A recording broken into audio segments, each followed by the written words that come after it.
നമ്മുടെ ബഹുമാനപ്പെട്ട വർക്കിച്ചിന്റേതാണെന്ന്. അപ്പൻ എന്നതേ പറയുന്നേ? ഇത് നമ്മുടെ ലോറികളല്ല. അത് തന്നെയാണോ ഞാനും പറയാൻ വന്നത്. ഇത് നമ്മുടെ ലോറികളല്ല. ഇത് വർക്കിച്ചിന്റെ ലോറി തന്നെ. ഇത് കൊച്ചുമുള്ള പേരിലായിട്ടിരിക്കുന്നത് ചഞ്ചൽ. ഇത് എന്റെ ലോറികളെ അല്ല. അല്ലേ? അല്ലെന്ന് പറഞ്ഞില്ലേ? അപ്പൊ ഓക്കെ. വർക്കിച്ചായന്റെ ലോറികൾ അല്ലെങ്കിൽ നമുക്ക് പിടിച്ച് അകത്തിട്ടല്ലോ സാറേ. എന്തായാലും ഉടമസ്ഥൻ വരുമല്ലോ. അപ്പൊ അയാളെയും പിടിച്ച് അകത്തിടാം. എങ്ങനെയുണ്ട് എന്റെ ഐഡിയ? സാറിന് ടോയ്ലറ്റ് പോകാൻ പറ്റുന്നുണ്ടോ? ഫേസ് വല്ലാണ്ടിരിക്കണു.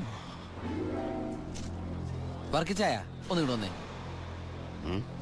വന്നേന്ന് ഇങ്ങോട്ട് വന്നേന്ന് ഞാനല്ലേ വിളിക്കണേ. വർക്കിച്ചന് ലോറി ലോഡ് അടക്കം വൻ നഷ്ടം വരുമെന്ന് എനിക്കറിയാം. വർക്കിച്ചന്റെ വണ്ടികളുടെ നമ്പർ ഉപയോഗിച്ച് എന്റെ ലോറികള് 1 മണിക്കൂർ മുമ്പ് പാലക്കാട് അതിർത്തി കടന്നു. ഇനി മഷിയിട്ട് നോക്കിയാലും കിട്ടില്ല. എന്തിനാ വർക്കിച്ചൻ എന്റെ റൺവേ കയറി കളിച്ചത്? അതുകൊണ്ടല്ലേ ഞാൻ കയറ്റി കളിച്ചത്. ഇനി എന്റെ റൺവേ കയറി കളിച്ച ഇതൊരു സാമ്പിൾ വെടിക്കട്ട. തൃശൂർ പൂരം കാണാൻ പോകുന്നേ ഉള്ളൂ. വരട്ടടവേ. അടി സക്കേ.